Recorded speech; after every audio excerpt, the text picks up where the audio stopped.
2020 was a year of nostalgia, a time when we wound the clocks and tried to revive past memories. Not breaking the thread of nostalgia, last year around this time we were building up to the T20 World Cup 2020. The squads were being announced. It was a time filled with thrill, excitement. It was time for women's cricket to take center stage and achieve greater heights. It was also a time where the competition, in fact, played its part in generating the hype and living up to it as well. But all that joy soon turned into melancholy due to the pandemic. While the sport itself began taking baby steps in its resumption, international women's cricket was like an oasis in a desert. Austria, Germany, England, West Indies, and New Zealand were the only international teams that played in that period.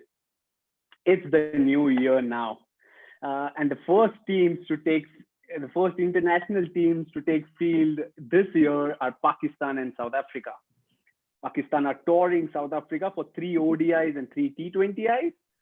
On the outside view here today, we look at the three ODIs. We preview the three ODIs, and I have an ensemble cast with me here. First up, Natalie Germanos from Johann. Hi, Natalie. How are you? What's the mood like there? Well, the mood in South Africa is pretty good because we're in the middle of summer, so that's quite nice. It's warm and we've got a lot to boast about. We've seen some pictures from England where it's miserable and cold and snowy and everything. So good things in South Africa at the moment. Right. And second guest on this show is someone who's kind of sacrificing his sleep for Pakistan. He loves Pakistan cricket. Mark Cole from Queensland. How are your sleep? How's that going? Yeah, well, I'm nearly into a new day over here, 11:30 at night. So we're nearly into Tuesday morning. But like Natalie, it's been a beautiful summer's day here, 28 degrees. So very nice in the middle of summer on the Sunshine Coast. Wonderful. And our third guest is our very own Ananya Upendran. Ananya, we've been talking about cricket is back, and this is the phrase that's been used numerous times over the past few months. How are you feeling about the upcoming bilateral series? Well, honestly, I have kind of mixed feelings. Of course, I'm very excited to, see women's cricket again, international women's cricket. But as a player, I'm kind of jealous. I'm jealous that, there are other players taking the field and there seems to be absolutely nothing here. But yeah, as a viewer, very, very excited. New year, and hopefully this is the start of a lot of women's cricket. Right, women's cricket, a lot of South Africa Pakistan series is going to be followed by New Zealand, England, and then New Zealand, Australia as well. So lots coming up on that front. But talking about this series, three ODIs. First up, we'll look at that. Let's dive into it, and we'll keep the squad and the players waiting. A topic about that a bit later. First up, the venue, Kingsmead Durban, will host all the matches, all the three ODIs, as well as the subsequent T20Is. So Natalie, you would know the conditions better. What track are you expecting? Well, first of all, from a conditions point of view, you can expect it to be humid and hot and sticky. So it's very uncomfortable. You walk outside and you're just sweating, and all you want to do is get back into the aircon. And I know that some of the girls did say that training has been really hard, and they've had to really adapt to it and make sure, obviously, they hydrate really well. That's been very important from both sides' point of view. There'll be a couple of players in the South African setup that will be used to the Durban heat, but they wouldn't be used to playing then, certainly for a long time. Playing competitive cricket under those conditions is going to be tough. But from a track point of view, over the last few years, the track has sort of slowed down a little bit. It's gone. It's not the track that it was years ago with lots of pace and bounce, and in particular, under lights would really skid onto the bat. It's not really that track anymore. It's changed a bit. It's slowed down a little bit, but there can still be some high-scoring games. At the same time, it can also be difficult to chase. So you've got to really measure up what your goals, how you're going to start, how well you're going to assess the conditions. Those type of things are quite important. Is it better to rather get runs on the board or not? It'll be interesting to see what kind of tracks though are prepared, because there hasn't been a lot of cricket that's been played there, of course, because of the pandemic, and also the current men's one-day tournament, the domestic one, is being played in Potchefstroom. It's not being played around the country as it would normally be. So I'd be interested to see what type of track is actually paired. It shouldn't be a tired wicket at least, but it might be just a little on the slow side of time. Wonder what Liz and Lee and the likes would make out of that track. But Ananya, I liked the way Natalie made that say sticky kind of atmosphere. And we sitting in India might be wondering what's different or what's difficult about it. But tell me, I'm sure it might be difficult to play in that heat because a 200 or 500 meter run in those in that weather is tough for someone like me also. But what's it like playing in such conditions? How would the players, you think, adapt getting weather? Yeah, well, when Natalie was describing it, all I was thinking was Chennai and Mumbai. I mean, every other city in India seems to be sticky and hot and humid. But, you know, as players, I think, you know, the most important thing will probably be, you know, they are playing after a long time, first of all. And, you know, we've seen in the men's series, there's so many injuries coming up and, you know, which is due to maybe the lack of cricket. And, you know, that's going to be one major thing. Staying hydrated is going to be a huge thing that they'll take care of. I'm sure the support staff and everyone there will be keeping a close eye on that. But, you know, as a player, I think in those conditions, you tend to get tired really quickly. Your concentration drops a lot quicker. So I think it's about players who will succeed in those kind of conditions tend to, you know, be good at switching off, switching on, and, you know, things like that. I think it's going to be about who's mentally, you know, better prepared, switched on. I think that's big training conditions as a player. So, you know, it's going to be difficult, but I think subcontinent teams, it shouldn't bother them too much, but, you know, you never know. Let's look at the last time Pakistan were in South Africa was in 2019, and Mark Coles was then the head coach of Pakistan. Let's have a glance at the results. But Mark, we've talked about Durban being a new venue in the sense South Africa being the host, haven't yet played there, while Pakistan are also touring there. Of course, South T20 are way back 2-3 years ago. But do you think the fact that none of these sides have played in Kingsmead makes it an even level? Well, I think it does to an extent. I think the South Africans will obviously have a little bit of inside knowledge through their coaching and support staff, and I'm sure they've done their homework. But Pakistan also, on the other hand, with David Hemp, the new coach in charge, he and knowing him pretty well, he would have done his homework as well about the conditions. I think it was Natalie that the Pakistan girls have come out of a winter. So they will find it a little bit hard to adjust in Lahore at the moment. I was speaking to a friend over there. I think it's between 10 and 12 degrees at the moment. So it's a little bit cool, a little bit warmer in Karachi. So Pakistan girls, they will adjust to it and they will become more comfortable with it. But at the moment, just coming out of that winter in Pakistan, they'll be adjusting to the conditions and obviously finding it a little bit tough at the moment, as Natalie said. But look, I think it does even it up a little bit, not that both teams haven't played much cricket there. Obviously, South Africa have played a bit more, but not enough to have a massive advantage over Pakistan at the moment. Have you exchanged notes with David Hemp? He comes from Australia. That fighting spirit will already be there. Do you think Pakistan, you in fact, in our previous chat said that you were surprised by the way Pakistan played in the lead up to the T20 World Cup, where they kind of lost that fight. You think that missing factor would be added by comes from where you are part of the world right now? Well, I think they'll be a lot more organised than they were in the World Cup. It looked to me like they sort of didn't have a lot of clear plans and the players didn't have clarity around those plans.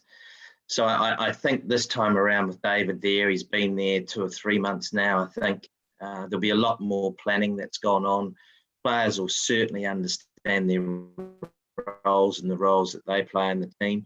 But also I think there'll be some pretty clear game plans about what needs to happen and the best way that they can obviously get out Woolvart and Lee, who will be a serious threat at the top of the order to Pakistan.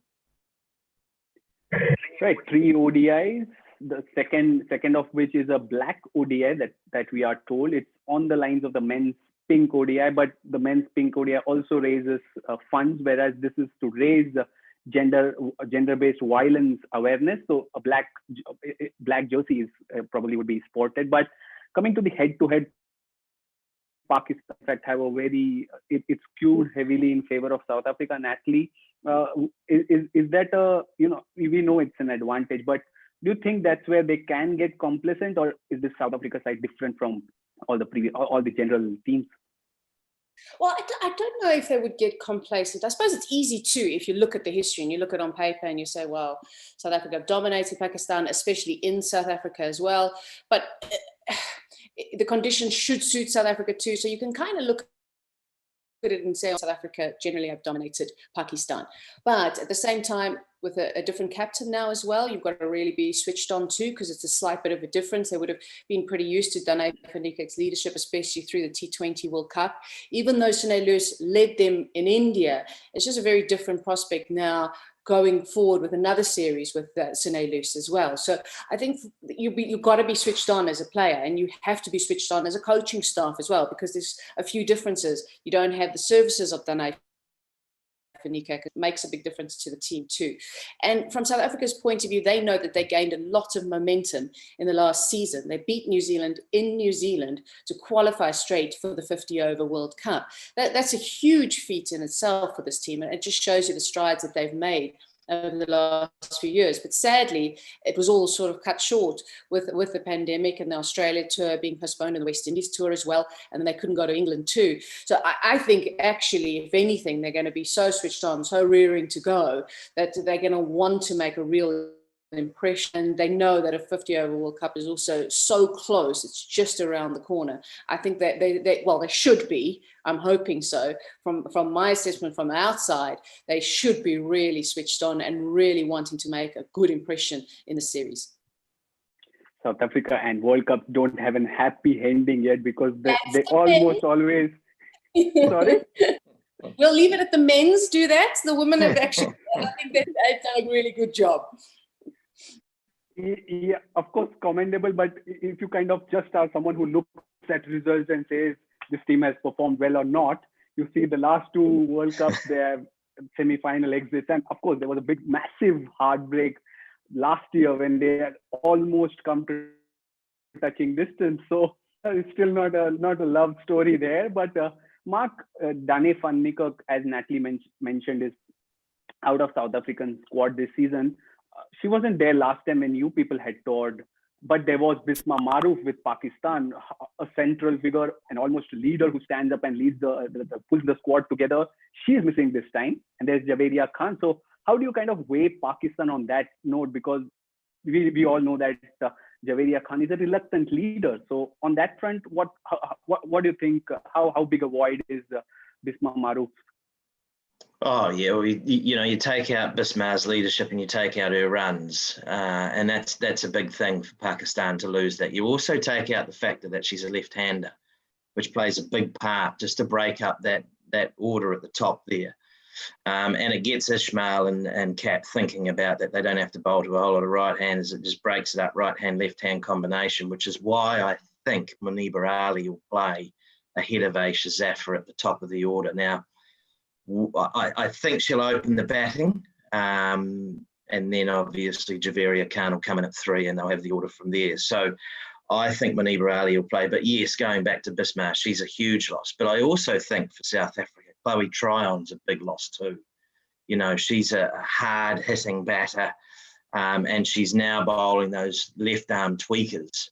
And she's got experience as well, so that will be difficult to replace for South Africa as well. She's BL and been around the world and played in these competitions around the world, T20 competitions. Just offer that experience at crucial times when things get a little bit tough.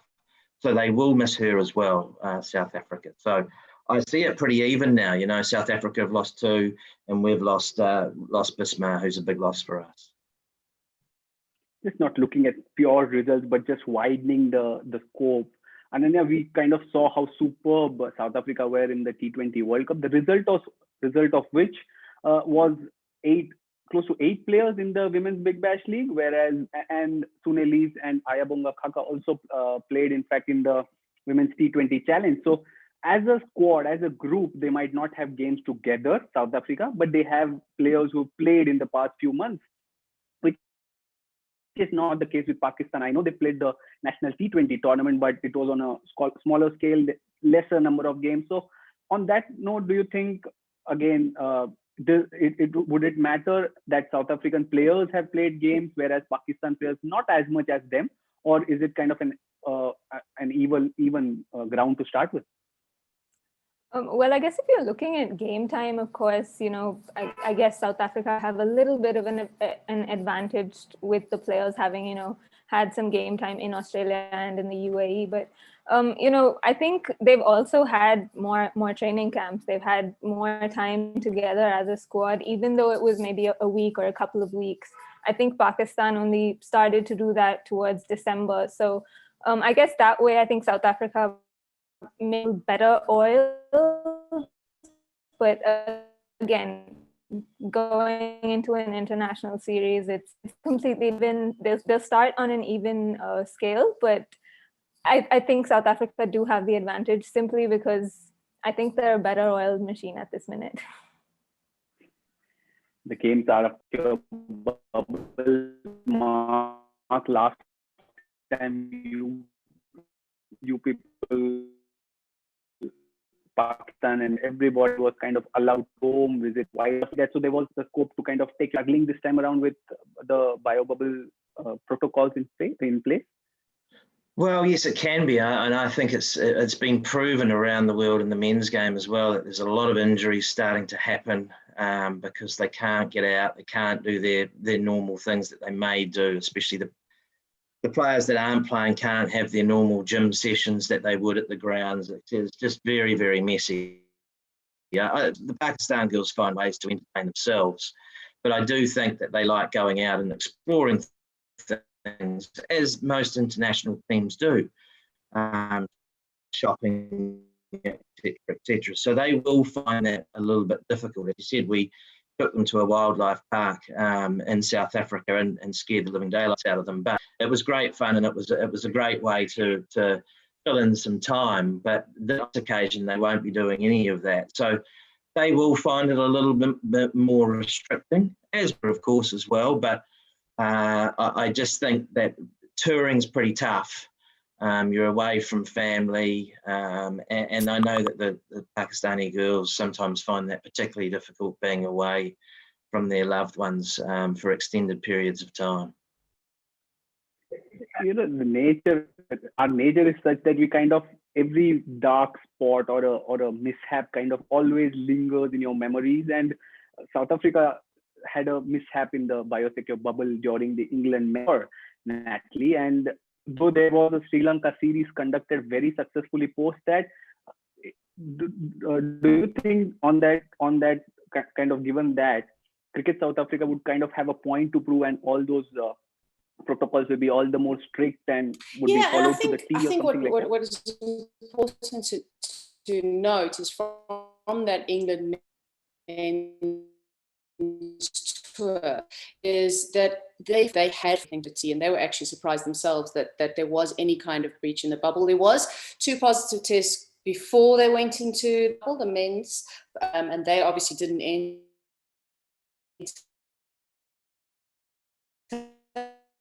And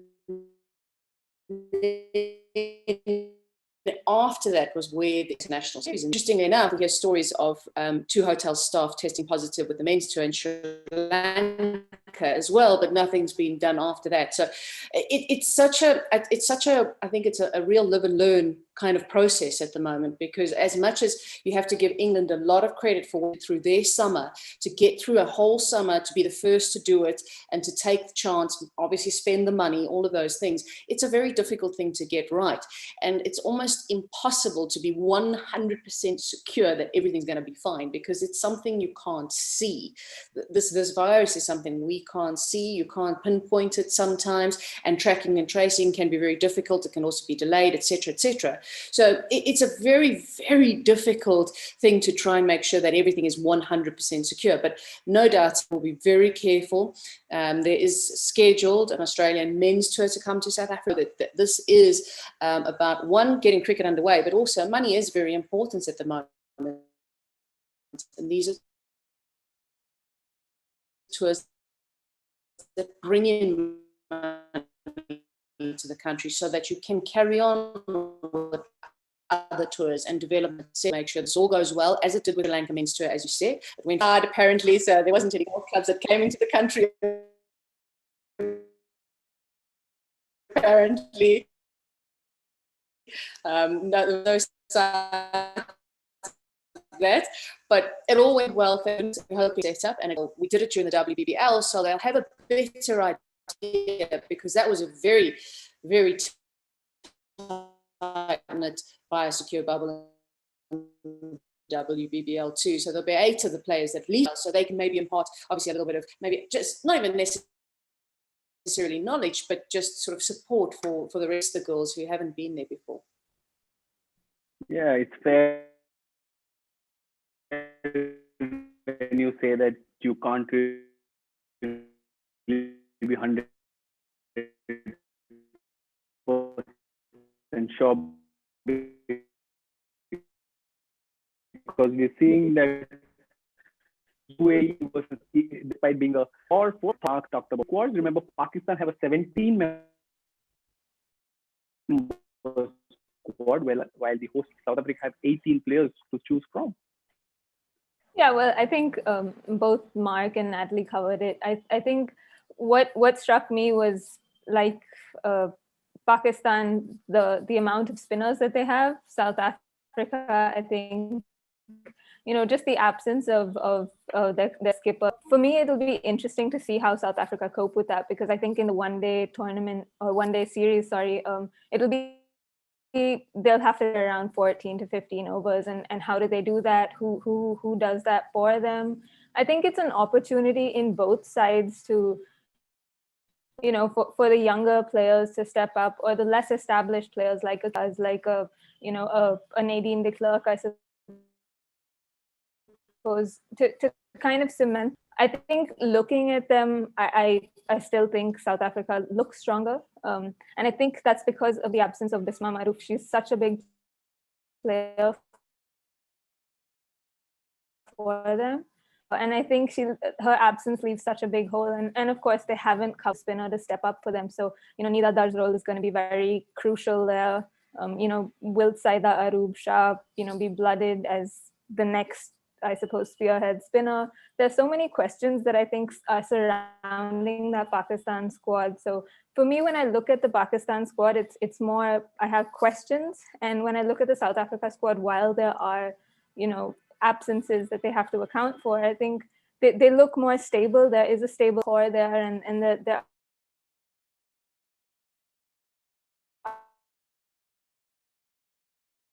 are a group of senior players who've been there, done that. You look at that Pakistan squad, you have questions. I have a question. Pakistan touring, they're flying so long distance and have just 17 players, whereas the hosts have 18. Natalie, could you kind of, do you,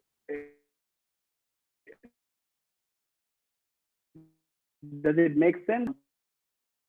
25 people on a tour. Yeah, and if you look at the Sri Lankan men's tour, for example, they had 21 players, I think it was, and I think they had 8 wicketkeepers in the squad or something ridiculous. But yet I was very surprised that there was only 17 from Pakistan's point of view. And even in a way, from South Africa's perspective, I know they don't have Danae van Niekerk and you don't have Chloe Tryon, but this is an opportunity to even bring some other girls into this environment. And even if they're not there to necessarily play, even if you name them non-playing members, bring them into the environment and allow them to learn from the other more experienced. Now, I know it's taking a risk, obviously, with the situation that we're in, with the pandemic and everything that's going on. But if they are COVID negative and they're not going to be bringing in that risk, they're within the bubble, this is a great time for them to learn from some of the other more experienced players. So even if they're there as a non-playing member or makeup, obviously you need to make up net bowlers, all these type of things, and make sure that there's no injuries to your main players. Why not have just a slightly bigger squad? I guess you have to take cost into it as well. It is a reality. You have to say, all right, how much is this going to cost? And is it worth it? Is it within the budget that we have? All these things, unfortunately, do have to come into it. We do live in the real world, unfortunately, even though it doesn't world anymore. It just feels like an alternate universe at the moment. But I guess those are the type of things, that questions that they would have asked. But I am a little surprised that there wasn't just a few more members, because generally you're traveling with 15 or 16 anyway, and they've only just got the 17. So it's not a lot extra that they've given themselves in the bank. Real world or otherwise, because that's what's enabling us from different parts of India and you all from different parts of the world to kind of talk at one spot. But Mark, you see just 3 spinners in the South African lineup as highlighted. So is that a worry? Is that a weakness, or is that also a sign of things to come? Pace, seam heavy, seam reliant at track. Well, I guess, losing Van Niekerk and Chloe were 2 spinners straight away. So, but I also think it signals a very clear game plan that South Africa are going to go into. And that is Pakistan are going to face a lot of pace bowling and medium pace bowling. And then you've got Suniluz in there as well. But I would suggest that Cap and Ishmael are going to go very hard, very early. I would say that there'll be some short pitch bowling, which they're both very capable of, and they'll want to put the Pakistanis on the back foot. They'll know that Pakistan like to be on the front foot. It's a tradition. You see it with the men when South Africa and Pakistan played in the men's series a couple of years ago, and Pakistan got bounced out. Our girls like to get forward. They don't like to get back. And I would suggest that they will be facing a lot of balls that won't be in their own half. And I think that's pretty clear by the squad that South Africa have picked. And as I said earlier, the crucial thing for Pakistan will be to keep out Ishmael and Kat for those first 10 or 10 to 12 overs and really be, none for 30, none for 35, if not at the very worst, 1 for 35. So they've got a base to work from. Otherwise, they might be 3 for 30, and that's going to be very difficult to claw back the game from there. Yeah, and I can say that Shabnim Ismail is kind of warming up well, because in a rapid fire question that we'd asked Nadine de Klerk about the bowler she wouldn't like to face, she named Shabnim Ismail, even though she just faces her in the nets. So yeah, that's an interesting point. But before we kind of close this preview, let's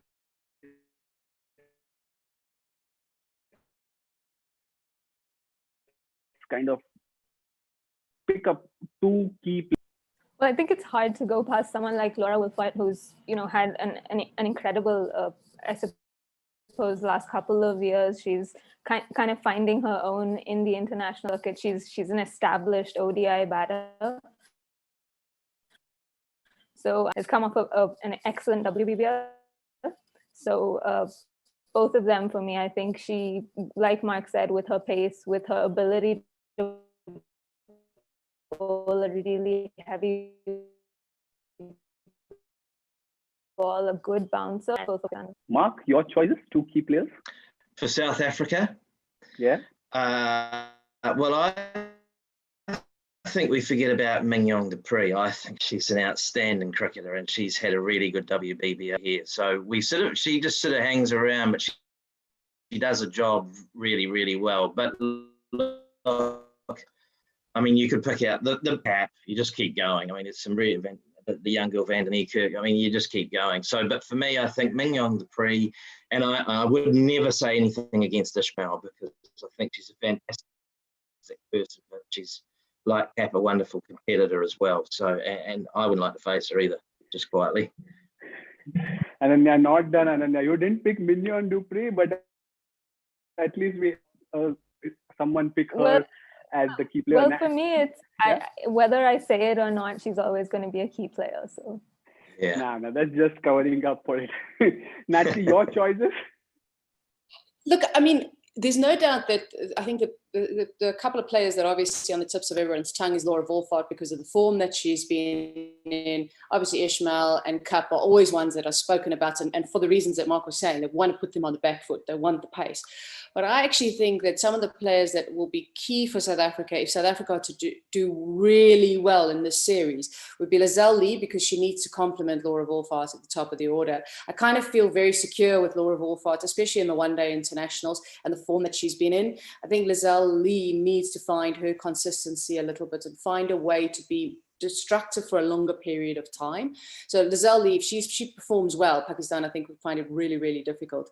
And I think also from South Africa's point of view, the first change bowler, and if they use Masabata Klaas, for example, who is fantastic as a first change bowler, has been so economical in that position and does take wickets as well. She's very hard to get away. I think that also sets a really good tone for South Africa, because again, you generally expect Cup and Ishmael to do well. It's very rare, especially in the longer format, for them not to do well. So I think that first change bowler could be really, really crucial. And I would like to see Nonkululeko Mlaba, the left-arm spinner, getting an ODI. She's played a few T20s so far, and she's been absolutely brilliant. I'd like to see what she does with a longer spell of bowling, to see how much she's learned and how much she can apply into the game as well. Pakistan, of course, had first match. They won the first match on the last tour, lost the second, and came back well to tie the third one to level the series. Key players, Mark, for this series for Pakistan? Well, I think Javeria Khan's a key in that batting order, especially in that top four, and obviously being the captain as well. But I'm going to go two others. I think Riaz and to hold that middle order together as well. And Riaz and with their bowling are going to be very important. And similar to what Natalie said, coming on in those middle stages and really making it tough for the likes of Dupree and others and Cap, who will bat in that middle order for South Africa, and just tying it all up and slowing it down. So though I know you said two, but those three for me, I think, are key for Pakistan's success. Natalie, your pick?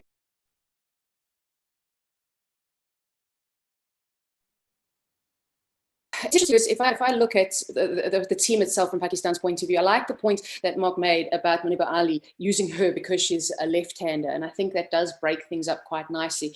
One of the players I've always enjoyed watching is Diana Baig, because she's a fantastic fielder. She is absolutely unbelievable. She's really good at her own bowling, and she's a very good boundary run, and she adds a slightly different element to the fielding and makes it a lot more athletic. She also bowled superbly in the T20 World Cup. It was wonderful to see a little bit of movement that she got. She was really, really accurate as well, and I quite enjoyed watching her. Again, I want to see what she can do in the longer formats now. She's played, I think it's 23 ODIs, so she's got some experience behind her in the format. I'd like to see if she gets the opportunity, what she can do in the longer formats, especially against a really strong batting lineup from South Africa's point of view.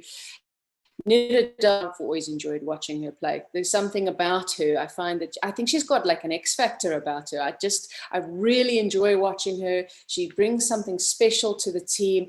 And I feel like when she does well, she kind of lifts everybody else up. So I'm hoping that she will be able to shine in this tournament. And as you say, obviously it's a big loss not having Bisma Mahrouf there, but it's an opportunity for somebody else to stand up and say, hey, I want to play in this 50-over World Cup next year. Fair point. And I love how Mark's face lights up at the mention of Nirada there. And then your picks? Well, I think both Natalie and Mark have kind of covered it. I was going for Alia Riaz as well. I mean, I'm a huge fan of Alia Riaz. I love the way she's able to come into that middle order and provides power. She's able to manipulate the field as well. So I'm a huge fan of her. And she's also very good in the field, also handy with the ball. So Alia Riaz one, and I think Diana Baig as well. I think we've all mentioned South Africa's openers, Wolfart and Lee, and I think Diana Baig with the new ball is going to be a handful. Hopefully she gets that ball to swing like she always does. If she's able to trouble Lizelle Lee outside that off stump where she kind of tends to flood a lot, I think that's something that Pakistan will be looking to do. So I think Riaz and Diana Baig for me. Lovely. 3 ODIs. it's lovely being me because I can be that little kid who asks, just gets the answer, puts people in a spot. And here's the last segment, which I enjoy. The predictors had the invisible thing that I'll pass on. Natalie, you first, 3 ODIs, your predictions for the series. I'm going to go with my gut tells me 3-0 to South Africa, and that's absolutely no criticism of Pakistan. I just think it's in South African conditions. There should be a little bit of swing in there, being Durban. If the tide comes in, there are all sorts of theories about the tide coming in Durban and the ball swinging a little bit extra and getting movement and all those sort of things. It does depend on the track. If there's some pace, I think they're really going to struggle. But in the longer formats of the game, I think South Africa have a stronger side. So I'm going 3-0 to South Africa. 3-0 South Africa, says Natalie. Mark, your prediction? No, I can't go against my old team, can I? So I'm going 2-1 this time and winning on the last ball rather than what we did last time. So it'll be 1-1 going into the last, and we win it on the last ball to make it 2-1. Love that last ball thing prediction. And remember, I'm going to text you if anything close to that happens. Ananya, which side now are you? There's a Pakistan winner, there's a South Africa winner. What's your prediction? Yeah, well, I'm siding with Natalie. I feel like all common sense is South Africa 3-0. I think it's going to be really hard for Pakistan. I mean, we watched them against England last December. 2019 December, and I think they just looked like a deer in the headlights when the batters were coming at them. They didn't have any plans. And I think they really looked like they missed a real leader. And I think that's where Javeria Khan is going to be put under a lot of pressure. She didn't have Sanami to kind of, calm down the bowlers and I suppose slow things down for them. They really looked like they clueless, honestly. So, I'm going 3-0 South Africa. Mark, I can sense that you and Pakistan need more support. We'll kind of get it from somewhere. But it was lovely talking to you people about the 3 ODIs. Remember, the first ODI starts on Jan 20th. That's the day after tomorrow. We'll be having live shows before, during, and after the match. So don't forget to tune into that on all the Women's Cricket Zone platform. That's it from this episode of The Outside View. Thanks, Natalie, Mark, and Ananya for joining us. It was a pleasure talking to you. Thank you. Thank you very much. It was great being on. Thanks, guys. Thank you. Bye. Fantastic.